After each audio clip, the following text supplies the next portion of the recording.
Hello everyone, my name is Hasan Ali and welcome to the 2px। So आज मैं आपके लिए एडोबी इलस्ट्रेटर का क्रैश कोर्स लेकर आया हूं, जिसमें हम काफ़ी सारे टूल्स समझने वाले हैं और उन टूल्स की प्रैक्टिस करके आप ऑलमोस्ट 70 to 80% इलस्ट्रेटर को अच्छे से समझ जाएंगे अगर आप उसकी रोज़ाना बेसिस पे या अगर रेगुलर बेसिस पे उसकी प्रैक्टिस करते हैं। और हम मेजर टूल्स को पहले समझेंगे और फिर जो बाकी के रिमेनिंग टूल्स हैं उनको हम आहिस्ता आहिस्ता अगली क्लासेस में समझेंगे। तो स्टार्ट करते हैं अपनी क्लास बिना किसी इंतजार किए।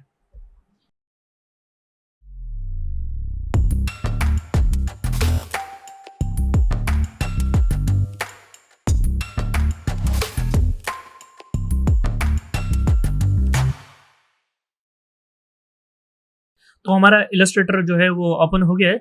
जैसे ही हम जब इलस्ट्रेटर ऑन करेंगे तो सबसे पहला इंटरफेस कुछ इस तरह का नज़र आएगा आपको कि यहाँ पर कुछ आपके पास ऑलरेडी प्री मेड्स आर्टबोर्ड्स होंगे जिनको आप यूज़ कर सकते हैं। अगर आपके पास कोई स्पेसिफिक आर्टबोर्ड है, अगर आप ये किसी स्पेसिफिक चीज़ के लिए काम करने वाले हैं, फॉर एग्जांपल किसी मोबाइल एप्लीकेशन के लिए काम कर रहे हैं या कोई प्रिंट मीडिया के लिए काम कर रहे हैं, कोई लेटर साइज अगर आपके पास डॉक्यूमेंट है वो डिज़ाइन करने आ रहे हैं, तो आप यहाँ पर प्री मेड आर्टबोर्ड्स जो हैं उनके टेम्पलेट को यूज़ कर सकते हैं। बाकी अगर हमने कस्टम आर्टबोर्ड बनाना चाहिए तो हम वो भी बना सकते हैं। हम स्टार्ट करते हैं अपनी पहली क्लास। हम यहाँ पर क्रिएट न्यू पे क्लिक करेंगे, यहाँ पर हम फाइल पे जाके न्यू करके हम अपनी आर्टवर्क को स्टार्ट करेंगे। सबसे पहले ये डॉक्यूमेंट का एक ओवरले हमारे पास आ जाता है। इसमें वापस अगेन सारे प्रीमेड जो है आर्टबोर्ड्स बने हुए हैं। अगर आप इनको सेलेक्ट करना चाहें तो इनको सेलेक्ट कर सकते हैं, जिसमें से मोबाइल के भी हैं प्रीसेट्स। यहाँ पे ऑल प्रीसेट्स पे क्लिक करेंगे, आपके पास काफ़ी सारे प्रीसेट्स नज़र आ रहे हैं आपको। इसी तरह से वेब के भी हैं, प्रिंट के भी हैं और फिल्म एंड वीडियो के भी हैं। राइट साइड पे अगर हम आते हैं बात करते हैं तो यहाँ पर हम अपनी जो भी डॉक्यूमेंट है, जो भी फाइल है, उसको नाम देंगे। हम फॉर एग्जांपल फर्स्ट क्लास इसको नाम दे देते हैं। ठीक है, हमने ये आर्टवर्क इस डॉक्यूमेंट का नाम दे दिया। ठीक है, उसके बाद हम ये देखेंगे कि यहाँ पर इसकी विड्थ क्या रखनी है। विड्थ के जो यूनिट्स हैं वो पिक्सल्स भी हैं, पॉइंट, पिकास, इंचेस, फीट, सब जो भी आपके पास साइज अगर आपके पास अवेलेबल है आप वो यूज़ कर सकते हैं। हम फॉर टाइम पिक्सल यूज़ करते हैं। हमने अगर इसकी विड्थ कस्टम यूज़ करनी है तो हम कस्टम यूज़ कर सकते हैं। हम टाइप कर सकते हैं 1500px और वो यहाँ पर 1500px का विड्थ का जो है वो ओपन हो जाएगा। ठीक है, इसी तरह से अगर हमने हाइट अपनी डिफाइन करनी है, फॉर एग्जांपल हमने 1000 पिक्सल डिफाइन कर दी हाइट इसकी। ब्लीड के बारे में मैं आपको अगली क्लासेस में बताऊंगा, जब मैं आपको बिजनेस कार्ड वगैरह, लेटर हेड वगैरह डिजाइन करना सिखाऊंगा, तब मैं आपको ब्लीड और मार्जिन के बारे में भी डिटेल में बताऊंगा।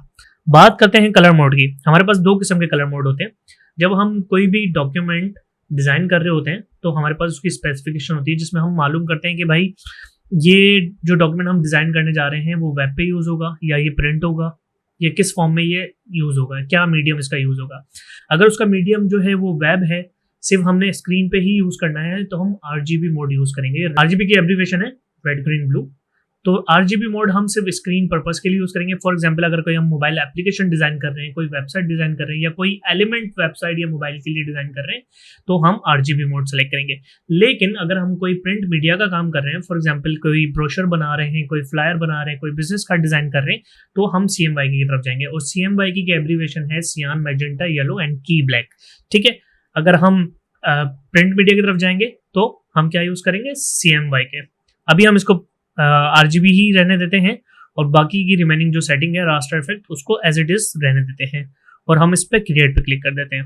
क्रिएट पे क्लिक करने के बाद कुछ इस तरह का यूजर इंटरफेस हमें नजर आता है। ठीक है, लेफ्ट साइड पे हमारे पास टूल्स हैं, टॉप पर जो है हमारे पास मेन्यू आ रहा है और राइट साइड पे हमारे पास कुछ पैनल्स हैं।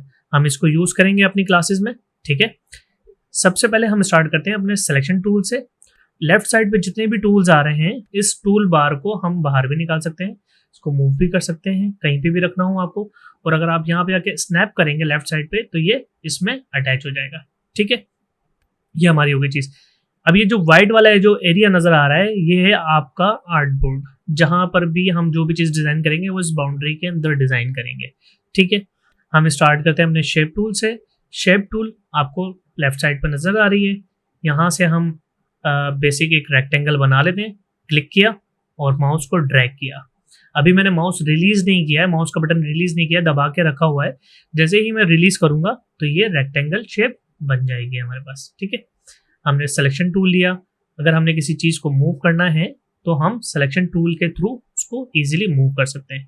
ठीक है, अगेन अपनी अपनी शेप लेते हैं, क्लिक किया, ड्रैग किया। अगर मैं इसको शिफ्ट प्रेस करके माउस को मूव करूंगा तो ये प्रोपोर्शनली मूव होगा, इसकी डायमेंशन प्रोपोर्शनली बढ़ेगी। और अगर मैं इसको फ्रीली मूव करना चाह रहा हूँ कि डायमेंशन जो है मेरे माउस के हिसाब से इसकी जो है वो एडजस्ट हो, तो मैं शिफ्ट प्रेस नहीं करूंगा, और अगर जैसे ही शिफ्ट प्रेस करूंगा तो ये प्रोपोर्शनली उसको स्क्वायर में ले आएगा। ठीक है, हमने शिफ्ट प्रेस करके ये कर दिया।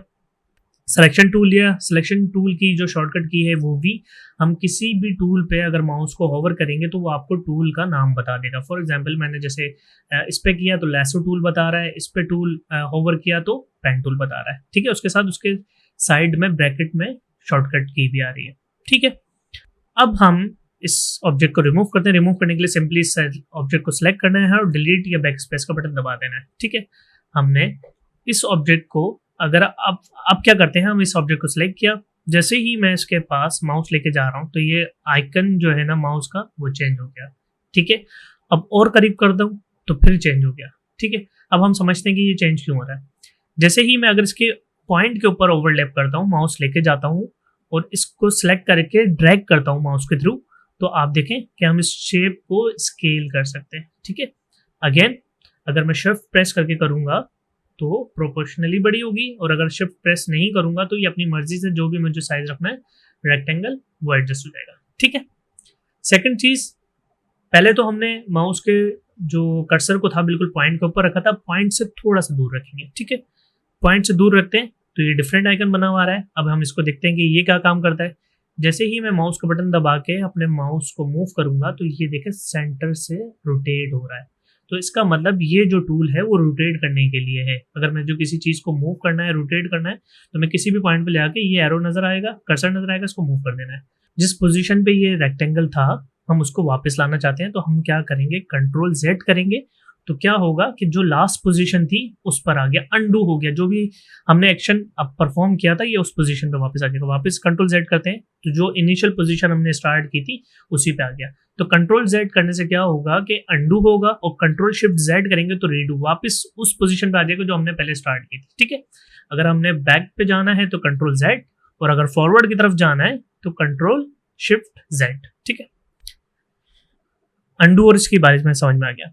अब हम अपने आर्टवर्क पे जूम इन जूम आउट करने की कोशिश करते हैं। ठीक है, जूम इन जूम आउट करने के कुछ ऑप्शंस हैं। सबसे पहला ऑप्शन ये है कि अगर मैं ऑल्टर प्रेस करके अपने माउस जो है ना, मेरा जो माउस है नजर आ रहा है आपको, इसका व्हील अगर अप एंड डाउन करूंगा, देखें ये जूम इन जूम आउट हो रहा है, अप एंड डाउन करूंगा तो जूम इन और जूम आउट होगा। अगर मैं अप की तरफ करूंगा ऑल्टर प्रेस करके, और अगर आप मैक यूजर हैं तो ऑप्शन प्रेस करेंगे ऑब्वियस, तो जैसे ही मैं ऑल्टर प्रेस करके स्क्रॉल अप कर रहा हूं तो ये जूम हो रहा है, स्क्रॉल डाउन कर रहा हूं तो ये जूम आउट हो रहा है। ठीक है, और दूसरा टूल ये कि मैग्नीफाइंग ग्लास यहाँ पे हमारे पास आ रहा है, जूम टूल, इसकी शॉर्टकट है जेड।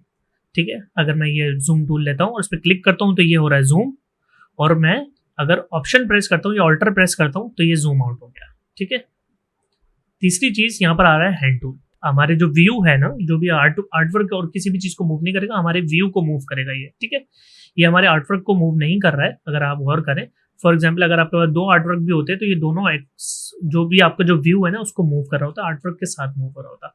तो अगर हमने किसी ऑब्जेक्ट पे जाना है, जूम किया और हमने इसको ऐसे मूव करना है कि इधर के आपके जो व्यू फाइंडर है उसके अंदर नजर आ रहा हो, तो हम हैंड टूल के थ्रू उस चीज को मूव कर सकते हैं, अपने व्यू को मूव करेंगे। ठीक है, व्यू मूव करने के लिए हैंड टूल यूज होगा, लेकिन अगर आपने ऑब्जेक्ट मूव करना है तो आपने सिलेक्शन टूल लेके इसको मूव कर लेना है। जहां पर भी आप रखेंगे ये वहां पर मूव हो जाएगा। ठीक है, दूसरा जूम इन जूम आउट के लिए क्या करेंगे कि कंट्रोल और स्पेस यूज करेंगे तो ये जूम हो गया, और कंट्रोल ऑल्टर और स्पेस यूज करेंगे, और कंट्रोल ऑल्टर स्पेस यूज करेंगे तो जूम आउट हो जाएगा। ठीक है, ये हो गया। अब हम क्या करते हैं, इसमें कलर फिल करने की कोशिश करते हैं। हमने ऑब्जेक्ट को सिलेक्ट किया, यहाँ पर लेफ्ट साइड पे दो चीजें आ रही हैं, एक आ रहा है फिल और एक आ रहा है हमारे पास स्ट्रोक। स्ट्रोक क्या है, जो इसके बॉर्डर जो है ना, इसका अगर बॉर्डर का कलर चेंज करना है तो हम ब्लैक वाले एरिया को सिलेक्ट करेंगे, और अगर फिल वाले को सिलेक्ट करना है तो हम ऊपर वाली चीज को सिलेक्ट करेंगे। हमने इस पर डबल क्लिक किया, जो भी हमारा डिजायर कलर है हमने वो यहाँ से चूज किया। हम अपना 2px वाला कलर लेते हैं, पर्पल, और ये इसके अंदर आ गया। ठीक उसी तरह से जूम करके मैं बॉर्डर की तरफ जाता हूँ, और बॉर्डर का कलर अगर हमने चेंज करना है तो हमने बॉर्डर पे डबल क्लिक किया और इसको रेड कर दिया। सॉरी, हमारा ऑब्जेक्ट सिलेक्ट नहीं हुआ था उस वक्त। हमने ऑब्जेक्ट को सिलेक्ट किया, डबल क्लिक किया, और इसको रेड कर दिया, तो हमारे बॉर्डर का कलर भी चेंज हो गया। ठीक है। अगर हमने इसका जो फिल है वो चेंज करना है तो हमारे राइट साइड पे भी कुछ पैनल्स आते हैं। हमने इसमें स्विचेस में गए, स्विचेस में यहाँ पर बहुत सारे कलर बने हुए हैं ऑलरेडी, आप उनमें से भी कोई सा भी कलर चूज कर सकते हैं। ठीक है, ये हो गया। हमने इसको स्केल करके छोटा कर दिया, ठीक हो गया। अगेन अगर हम इसकी डुप्लीकेट लेना चाह रहे हैं तो हम क्या करेंगे, ऑल्टर प्रेस करके माउस से क्लिक करके मैं कहीं पे भी मूव करूंगा ये इसकी डुप्लीकेट बना देगा। ठीक है, अगर मैं शिफ्ट प्रेस करूंगा तो ये इसी की लाइन में डुप्लीकेट बनाएगा, और अगर शिफ्ट प्रेस नहीं करूंगा तो ये कहीं पे भी फ्रीली हम इसको मूव कर सकते हैं। ठीक है, हमने इसको डिलीट किया, हमने ऑल्टर शिफ्ट प्रेस किया और इसकी डुप्लीकेट बनाई। अभी मैंने सिलेक्शन रिमूव नहीं की है। अब मैं अगर कंट्रोल डी प्रेस करता हूं तो क्या होता है देखते हैं। जैसे ही मैंने कंट्रोल डी प्रेस कर रहा हूं तो क्या हो रहा है कि उसी गैप से, जितना भी इसके बीच में गैप हमने पहले डुप्लीकेट लेते हुए लिया था, वो उसी गैप से एक और डुप्लीकेट बनाते जा रहा है आगे की साइड पे। ठीक है, ठीक उसी तरह से अगर कंट्रोल डी प्रेस करता हूँ तो ये बहुत सारे डुप्लीकेट बनाता जाएगा जितने भी स्पेस है। ठीक है, हमने वापस इसको सिलेक्ट किया। अगर हम मल्टीपल ऑब्जेक्ट को सिलेक्ट करना चाह रहे हैं तो हम ड्रैग करके भी सिलेक्ट कर सकते हैं, जितनी भी ऑब्जेक्ट सिलेक्ट करने हैं। फॉर एग्जाम्पल मैंने ये सिलेक्ट किया, ये सिलेक्ट हो गया। ठीक है, इनको सिलेक्ट किया, ये सिलेक्ट हो गया। ठीक है, अब मैं इनकी डुप्लीकेट लेना चाह रहा हूँ नीचे की साइड, तो मैंने ऑल्टर शिफ्ट वापस प्रेस किया और क्या करना है, अब हमने एग्जैक्टली कंट्रोल डी प्रेस करना है। कंट्रोल डी प्रेस किया, ये डुप्लीकेट इसने यहाँ पर ले ली इसकी। ठीक है, अगेन मेरे पास ये ज्यादा आ गए थे, मैं वापस प्रीवियस एक्शन पे जाना चाह रहा हूँ, अंडू करना चाह रहा हूँ, तो क्या करूंगा, कंट्रोल जेड किया तो वो लास्ट एक्शन रिमूव हो गया मेरा। मैंने सबको एक साथ सेलेक्ट किया, थोड़ा सा सेंटर में कर दिया। ठीक है, अब मैं चाह रहा हूं कि रैंडम बॉक्सेस के मैं कलर थोड़े से डिफरेंट कर लूं, तो मल्टीपल ऑब्जेक्ट की सिलेक्शन अब हम सीख रहे हैं। ठीक है, अभी क्या हो रहा है कि मैं अगर एक ऑब्जेक्ट सेलेक्ट करता हूं और दूसरा ऑब्जेक्ट को सिलेक्ट करता हूं तो पहले वाली की सिलेक्शन हट गई है और दूसरे वाली की सिलेक्ट हो गई है। अब मैं चाह रहा हूं कि मल्टीपल सिलेक्शन हमारे पास हो, तो उसके लिए हम क्या करेंगे, किसी भी ऑब्जेक्ट को सिलेक्ट किया, शिफ्ट प्रेस किया, अब जिस ऑब्जेक्ट पे भी मैं क्लिक करूंगा वो इस सिलेक्शन में ऐड हो जाएगा। फॉर एग्जाम्पल इसको मूव करके देखते हैं तो ये देखें चारों एक साथ मूव हो रहे हैं। ठीक है, तो मैंने शिफ्ट प्रेस करके रैंडम सी सिलेक्शन ले ली और अलग अलग मल्टीपल बॉक्सेस सेलेक्ट कर ली और इनका कलर चेंज कर लिया।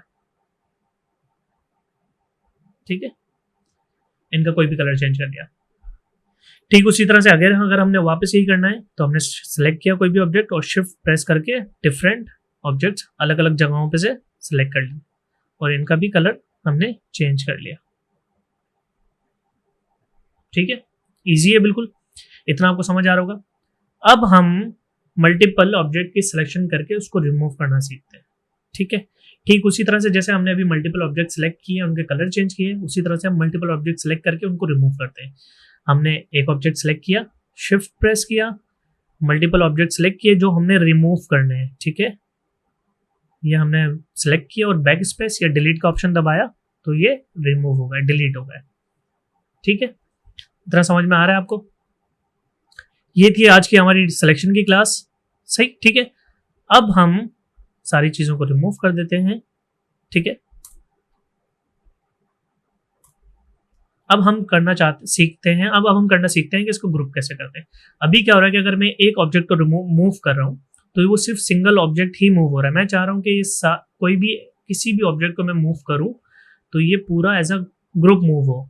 तो दो तरीके हैं, या तो मैं इसको ड्रैग करके सेलेक्ट करूं और मैं इसको मूव कर लूं एक साथ। ठीक है, पहली चीज। लेकिन मैं चाह रहा हूं कि किसी एक साइड से भी मैं किसी ऑब्जेक्ट को मूव करूं तो वो मूव हो जाए। तो उसके लिए हमने क्या करना है, हमने सबको सेलेक्ट करना है, उस पर राइट क्लिक करना है और यहाँ पर ऑप्शन आएगा ग्रुप का, उसको ग्रुप कर देना है। ग्रुप करने से क्या हुआ कि जितने भी मल्टीपल ऑब्जेक्ट्स हैं हमारे वो एक साथ एक सिंगल ग्रुप में बन गए। अब किसी भी ऑब्जेक्ट को मैं मूव करूंगा, चाहे वो ग्रीन हो चाहे वो ब्लू हो, तो वो सब एक साथ ऑब्जेक्ट मूव हो होंगे। तो क्या है कि उसने एक सबका ग्रुप बना दिया। अब इस ग्रुप को मैं अनग्रुप करना चाह रहा हूँ कि मैं वापस ब्रेक करना चाह रहा हूँ कि मैं सिर्फ एक ऑब्जेक्ट को मूव करूँ और वो मूव हो जाए। तो उसके लिए मैं क्या करूँगा, वापस इसको सिलेक्ट किया, इसको राइट क्लिक किया और यहाँ से अनग्रुप कर दिया। तो अब ये वापस अलग अलग हो गए। ठीक है, ये अलग हो गया, ये भी अलग हो गया। ठीक है, हमने इसको वापस ग्रुप किया, ग्रुप की शॉर्टकट है कंट्रोल जी। ठीक है, ग्रुप करने के बाद अब मैं चाह रहा हूँ कि ये ग्रुप भी रहे और हमारा एक सिंगल ऑब्जेक्ट मूव भी हो जाए।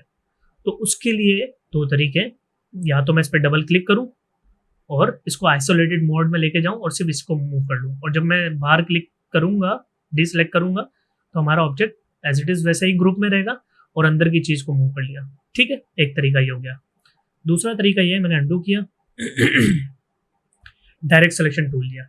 डायरेक्ट सिलेक्शन टूल से क्या होगा कि हम बिना ग्रुप को अनग्रुप किए हुए हम किसी भी ऑब्जेक्ट को मूव कर सकते हैं। फॉर एग्जांपल मैंने इस ब्लू वाले को इधर मूव कर दिया, पर्पल पिंक वाले को इधर मूव कर दिया, ग्रीन वाले को इधर मूव कर दिया।